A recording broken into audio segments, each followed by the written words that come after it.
banget sih waktu itu, tapi kayak udah lama banget. Aku waktu jalan ke MRT kan suka ada mas-mas di pinggir jalan gitu kan. Nah aku lagi jalan sama keluarga aku, tiba-tiba dia kayak, mas-mas itu kayak nge-cat call kayak cantik-cantik gitu kan. So aku kira itu biasa aja, terus tahu-tahu ya di depan aku mama aku kayak kira itu biasa aja kan. Terus tahu-tahu kayak itu salah satu dari pelecehan seksual gitu. Banyak juga laki-laki yang pikir, oh itu udah kayak udah biasa aja, memang harusnya perempuan itu ya, kadang-kadang banyak laki-laki yang bilang, oh salah sendiri perempuannya pakai baju terlalu pendek atau terlalu kayak kelihatan kulitnya, padahal kan sejujurnya seharusnya perempuan itu ya mereka boleh pakai apa aja yang mereka mau sebenarnya. Untuk korban-korbannya jangan minder, terus jangan jadi kayak self confidence-nya turun karena hal kayak gitu, karena ini kan badan kita, terus kita kayak berhak ngapain aja, dan kalau misalnya kita mau pakai apa aja juga itu our body juga gitu. Jadi kayak ya confidence aja gitu. Kayak melakukan tindakan pelecehan seksual, coba bayangin mama kalian atau kayak adik kalian sendiri yang digituin, gimana rasanya. Udah gitu doang sih.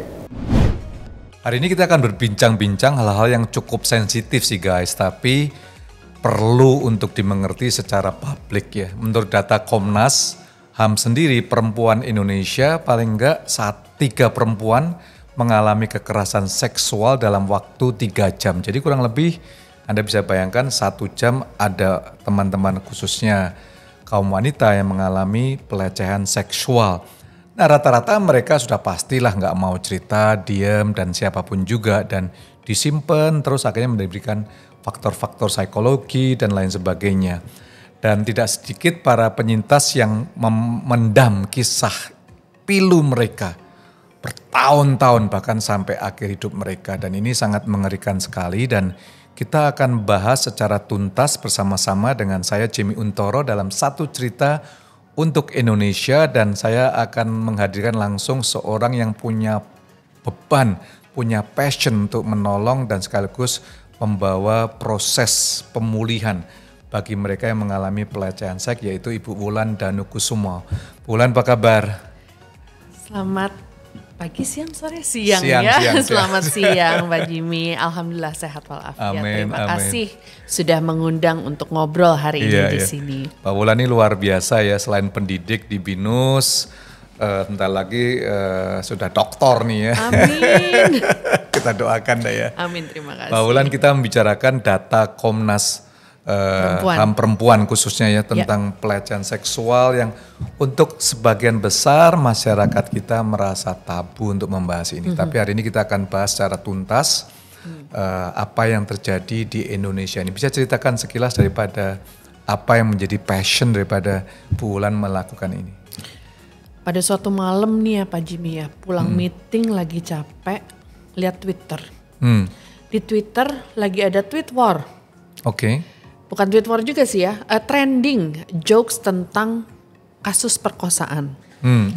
Ya, dan pada waktu itu kebetulan belum lama ada kejadian korban perkosaan yang sampai meninggal karena dibunuh.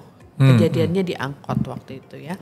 Wow. Jadi ketika melihat candaan-candaan di Twitter tentang kasus perkosaan, saya antara marah, stres, frustrasi, kok ya gini amat ya pengetahuan orang Indonesia sampai kasus perkosaan bisa dijadikan candaan.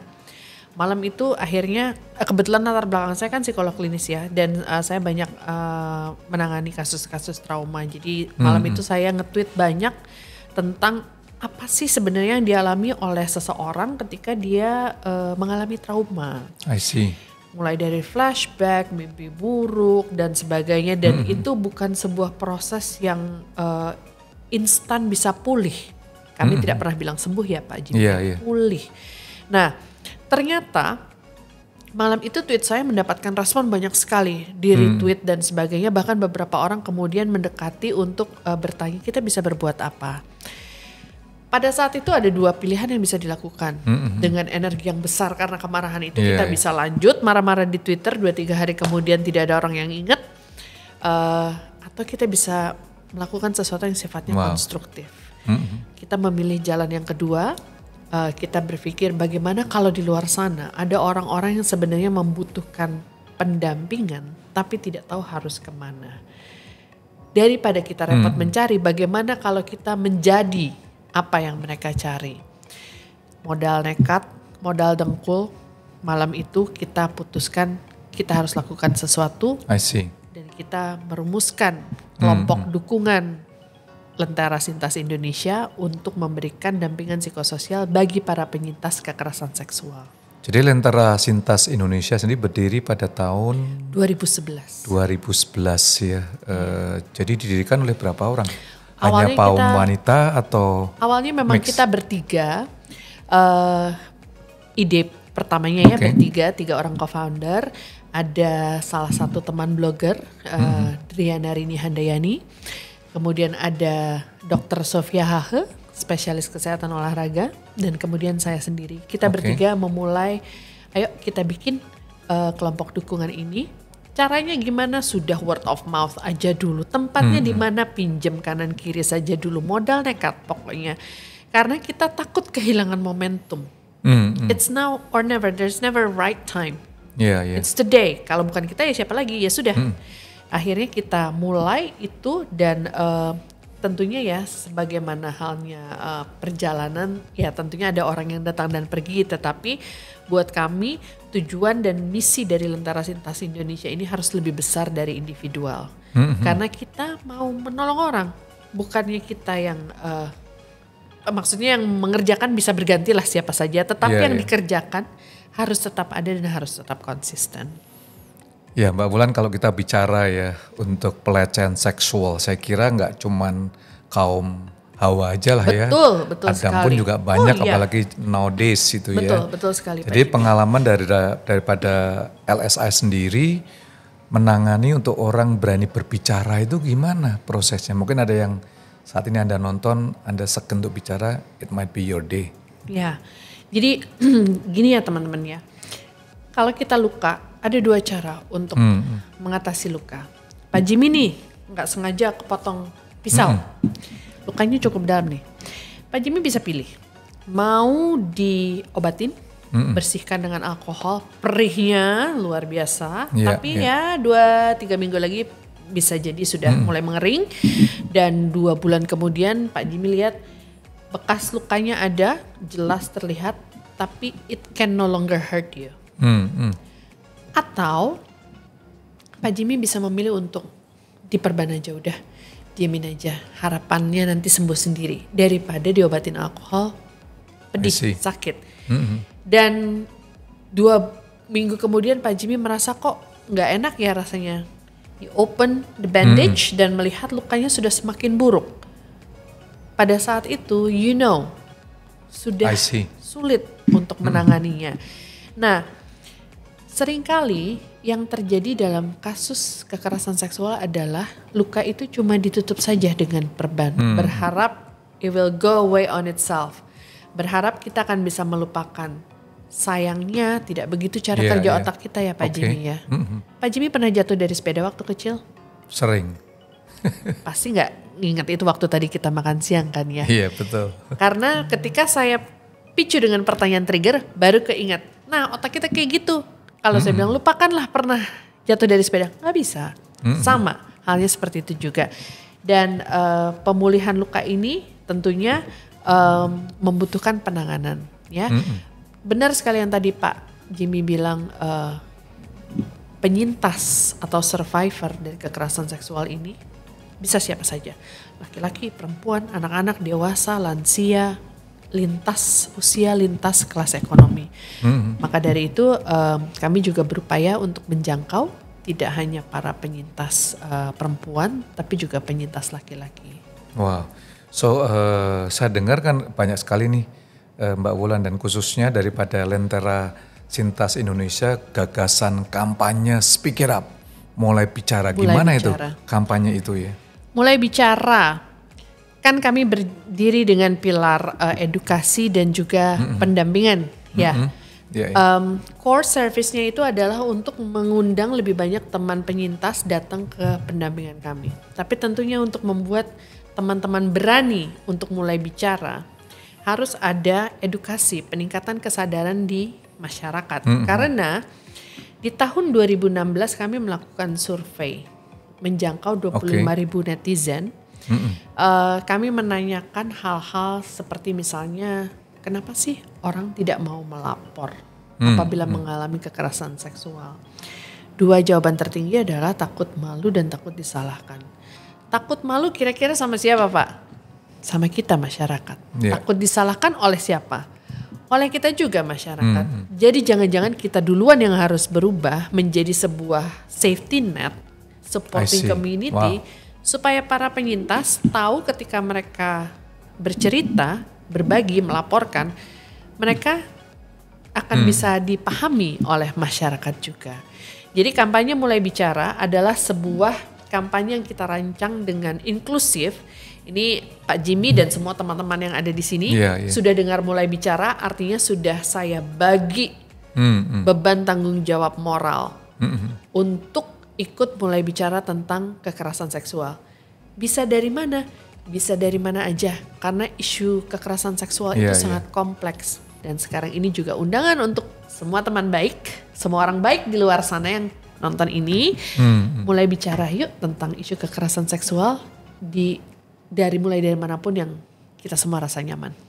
Wow, Bu Wulan, sebelum ngomong jauh ya, bisa nggak kasih simple definition apa sih kekerasan seksual? Segala sesuatu. Karena bagi orang A sama B mungkin berbeda nih Mbak Wulan, culture dan sebagainya betul ya. Sekali. Segala sesuatu yang kita terasa tidak nyaman diperlakukan terhadap diri kita secara seksual, tidak selalu secara fisik ya Pak ya, tapi secara seksual, itu sudah masuk dalam ranah kekerasan. Kata-kata, misalnya, bullying, atau siul-siul. Misalnya saya lewat ke toilet, terus ada yang bilang sweet, wow, bodinya bohai sekali, atau namanya? Kita semua bisa jadi bertobat nih.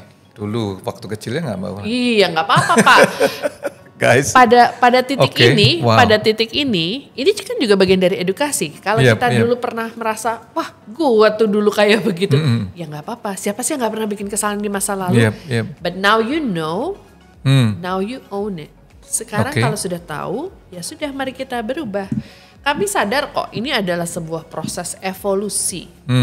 It's not going to change overnight karena kita berusaha untuk merekonstruksi sebuah konstruk sosial, dan itu tidak mungkin terjadi overnight. Kita bukan bangun candi aja nggak satu malam ya Pak ya. Mbak Wulan, siul-siul masa itu pelecehan seksual?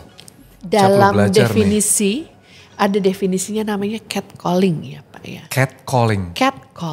Jadi catcalling itu adalah salah satu bentuk harassment, masuknya dalam ranah harassment yang sebenarnya begini. Kembali lagi, kita tahu kita tidak bisa mengatur persepsi dan penghayatan seseorang. Seringkali juga orang bilang itu kan artinya kamu dipuji, artinya kamu dianggap cantik dan sebagainya. Kata kita, orang yang diperlakukan barangkali tidak merasa nyaman. Jadi ketika itu uninvited, unwanted, but we still do it, kita tetap melakukan itu kepada orang lain. Artinya kita tidak menghargai boundariesnya mereka. Mbak Wulan, kan ini kan dalam era global ya. Misalnya orang bule ketemu langsung hug. Kita budaya timur kan nggak biasa dirangkul begitu.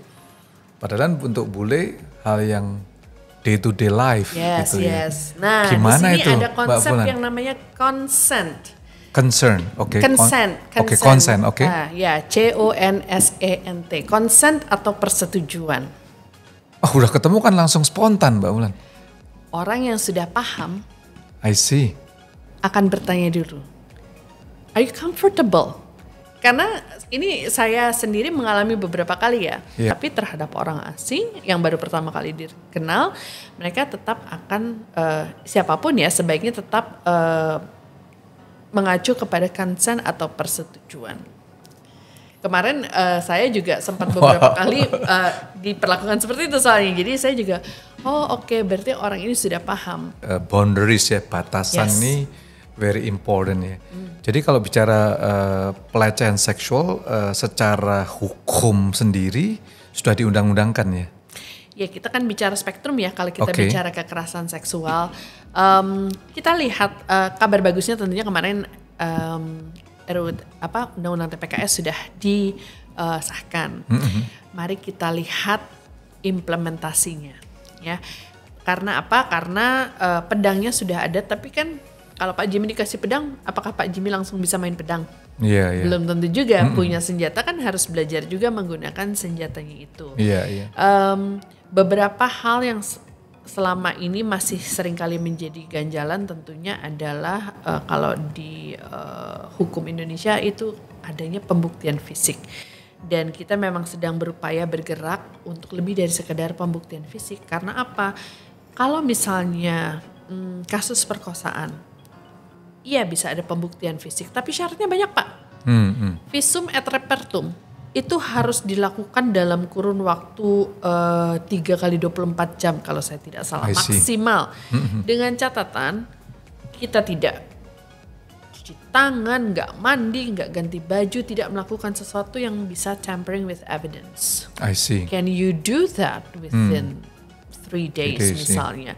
Sementara yang sering kali terjadi adalah korban perkosaan shock dulu, nangis dulu, ketika akhirnya mereka memutuskan untuk lapor mungkin sudah seminggu kemudian, ya kan sudah sulit untuk dibedakan secara medis ya.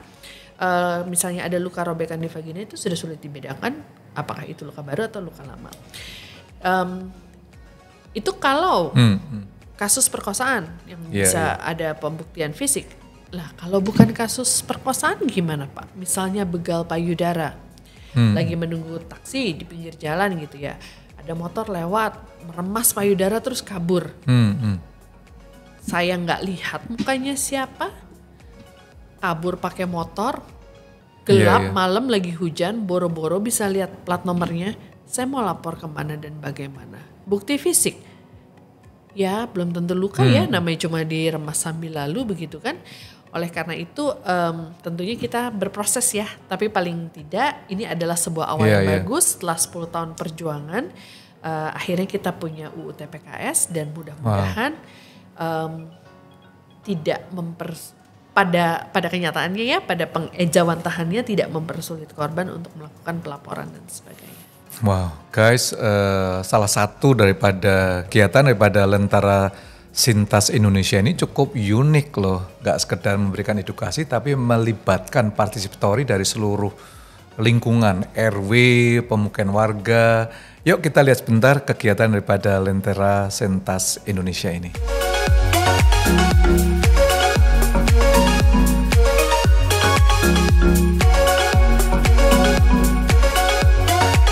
Terima kasih telah menonton program ini. Jangan lupa untuk like, comment, share, juga nyalakan lonceng notifikasi Anda untuk program selanjutnya di dalam Satu Cerita untuk Indonesia.